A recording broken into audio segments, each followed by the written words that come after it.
Hello दोस्तों, मेरे channel पर आपका स्वागत है। जैसा कि आप जानते हैं, इस चैनल पर आपको पूजा पाठ, ध्यान, योग आदि से संबंधित जानकारियाँ मिलती हैं। इसलिए अगर आप मेरे चैनल पर नए हैं तो प्लीज़ इस चैनल को सब्सक्राइब कर लीजिए ताकि आपको ऐसे ही पूजा पाठ से संबंधित वीडियो की जानकारी मिलती रहे। और अगर वीडियो पसंद आए तो चैनल को लाइक और शेयर भी ज़रूर कीजिएगा। दोस्तों, जैसा कि आप जानते हैं कि महाशिवरात्रि का व्रत इस साल 1 मार्च को पड़ने वाला है और आप सब जानते हैं कि यह व्रत श्रद्धालु बड़े धूमधाम से मनाते हैं। उन्हें साल भर इस पर्व का इंतज़ार रहता है।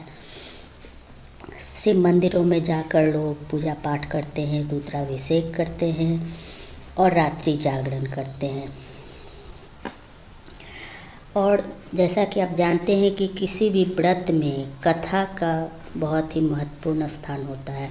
जब तक कथा सुन ली न जाए, पढ़ ली न जाए, तब तक व्रत को अपूर्ण ही माना जाता है। इसलिए महाशिवरात्रि व्रत की कथा आज मैं आपको बताने जा रही हूँ। बहुत संक्षिप्त में है। इसे आप शाम को पूजा के बाद ज़रूर सुने। वैसे तो महाशिवरात्रि व्रत जो होता है वो उसकी पूजा 4 प्रहर होती है और इस कथा को आप संध्या के समय ज़रूर सुने। जब आप संध्या पूजा कर लें, तीसरे पहर की पूजा कर लें तो इस कथा को ज़रूर सुने।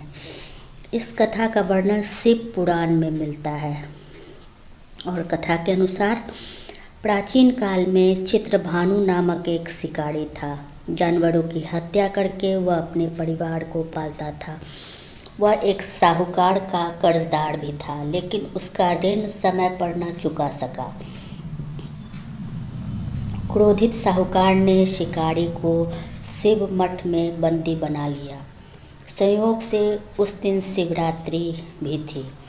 साहूकार के घर पूजा हो रही थी तो शिकारी ध्यानमग्न होकर शिव संबंधी धार्मिक बातें सुनता रहा। चतुर्दशी को उसने शिवरात्रि व्रत की कथा भी सुनी। शाम होते ही साहूकार ने उसे अपने पास बुलाया और ऋण चुकाने के विषय में बात कही। शिकारी अगले दिन सारा ऋण लौटा देने का वचन देकर बंधन से छूट गया।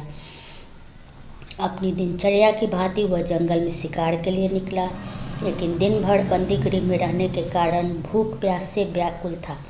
शिकार खोजता हुआ वह बहुत दूर निकल गया। जब अंधेरा गया तो उसने विचार किया कि रात जंगल में ही बितानी पड़ेगी। वह वन एक तालाब के किनारे एक बेल के पेड़ पर चढ़कर रात बीतने का इंतज़ार करने लगा। बिल्व वृक्ष के नीचे शिवलिंग था जो बिल्व पत्रों से ढका हुआ था। शिकारी को उसका पता न चला। पड़ाव बनाते समय उसने जो टहनियाँ तोड़ी वह संयोग से शिवलिंग पर गिरती चली गई। इस प्रकार दिन भर भूखे प्यासे शिकारी का व्रत भी हो गया और शिवलिंग पर बिल्व पत्र भी चढ़ गए। एक प्रहर रात्रि बीत जाने पर एक गर्भिणी हिरनी तालाब पर पानी पीने पहुंची। शिकारी ने धनुष पर तीर चढ़ाकर ज्यों ही प्रत्यंचा खींची, हिरनी बोली, मैं गर्भिणी हूँ, शीघ्र ही प्रसव करूँगी। तुम एक साथ 2 जीवों की हत्या करोगे, जो ठीक नहीं है। मैं बच्चे को जन्म देकर शीघ्र ही तुम्हारे समक्ष प्रस्तुत हो जाऊंगी, तब मार लेना। शिकारी ने प्रत्यंचा ढीली कर दी और हिरनी जंगली झाड़ियों में लुप्त हो गई। प्रत्यंचा चढ़ाने और ढीली करने के वक्त कुछ बिल्व पत्र अनायास ही टूटकर शिवलिंग पर गिर गए। इस प्रकार उसने अनजाने में ही प्रथम प्रहर का पूजन भी कर लिया।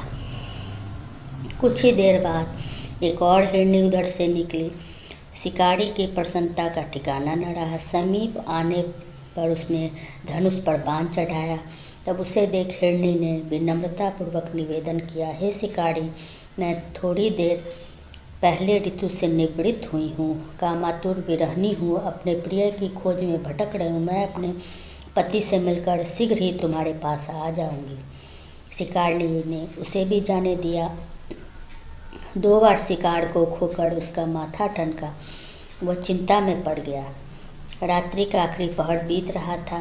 इस बार भी धनुष से लगकर कुछ बिल्वपत्र शिवलिंग पर जा गिरे और दूसरे प्रहर की पूजा भी संपन्न हो गई।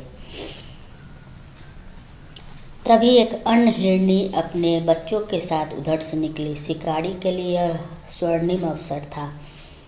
उसने धनुष पर बाण चढ़ाने में देर नहीं लगाई। वह तीर छोड़ने ही वाला था कि हिरनी बोली, हे शिकारी, मैं इन बच्चों को इसके पिता के हवाले करके लौट आऊँगी। इस समय मुझे मत मारो, मुझे जाने दो। शिकारी हंसा और बोला, सामने आए शिकार को छोड़ दूं? मैं ऐसा मूर्ख नहीं। इससे पहले मैं 2 बार अपना शिकार खो चुका हूँ। मेरे बच्चे भी भूख प्यास से व्यग्र हो रहे होंगे। उत्तर में हिरनी ने फिर कहा, जैसे तुम्हें अपने बच्चों की ममता सता रही है, ठीक वैसे ही मुझे भी है। हे शिकारी, मेरा विश्वास करो, मैं इन्हें इनके पिता के पास छोड़कर तुम्हारे पास जरूर आ जाऊंगी। हिरनी का स्वर सुनकर शिकारी को उस पर दया आ गई। उसने उस हिरनी को जाने दिया। शिकार के अभाव में तथा भूख प्यास से व्याकुल शिकारी अनजाने में ही बेल वृक्ष पर बैठा बेलपत तोड़ तोड़ कर नीचे फेंकता जा रहा था। पौ पटने सुबह होने को हुई तो हृष्ट-पुष्ट मृग उसी रास्ते पर आया। शिकारी ने सोच लिया कि इसका शिकार वह अवश्य ही करेगा। शिकारी की तनी प्रत्यंचा देखकर मृग विनीत स्वर में बोला, हे शिकारी, तुमने मुझसे पूर्व आने वाली 3 मृगियों और छोटे छोटे बच्चों को मार डाला है, तो मुझे भी मारने में विलम्ब न करो, ताकि मुझे उनके वियोग में एक क्षण भी दुख न सहना पड़े। मैं उन हिरनियों का पति हूँ। यदि तुमने उन्हें जीवन दान दिया है तो मुझे भी कुछ क्षण का जीवन दे दो। मैं उनसे मिलकर तुम्हारे समक्ष जरूर आ जाऊंगा। मृग की बात सुनते ही शिकारी के सामने पूरी रात का घटना चक्र घूम गया। उसने सारी कथा मृग को सुना दी। तब मृग ने कहा, मेरी 3 पत्नियां जिस प्रकार प्रतिज्ञाबद्ध होकर गई हैं, मेरी मृत्यु से अपने धर्म का पालन नहीं कर पाएंगी। अतः जैसे तुम्हें उन्हें विश्वास पात्र मानकर छोड़ा है, वैसे मुझे भी जाने दो। मैं सबके साथ तुम्हारे सामने शीघ्र ही आ जाऊंगा। शिकारी ने उसे भी जाने दिया। इस प्रकार सुबह हो गई। उपवास, रात्रि जागरण तथा शिवलिंग पर बेलपत्र चढ़ने से अनजाने में ही शिवरात्रि की पूजा हो गई थी। पर अनजाने में ही की गई पूजन का परिणाम उसे तत्काल मिला। शिकारी का हिंसक हृदय बदल गया। उसमें भगवान की भक्ति का वास हो गया। थोड़ी ही देर बाद वह मृग सपरिवार शिकारी के सामने आ गया ताकि वह उनका शिकार कर सके, किंतु जंगली पशुओं की ऐसी सत्यता और प्रेम भावना देखकर शिकारी को बड़ी ग्लानि हुई। उसने उस पूरे मृग परिवार को जीवन दान दे दिया। अनजाने में शिवरात्रि के व्रत का पालन करने पर भी शिकारी को मोक्ष की प्राप्ति हुई। जब मृत्यु काल में यमदूत उसके जीव को ले जाने आए तो शिवगणों ने उन्हें वापस भेज दिया तथा शिकारी को शिवलोक ले गए। शिव जी की कृपा से ही अपने इस जन्म में राजा चित्रभानु अपने पिछले जन्म को याद रख पाए तथा महाशिवरात्रि के महत्व को जानकर अगले जन्म में भी उसका पालन किया। तो दोस्तों, यहाँ यह कथा संपन्न होती है।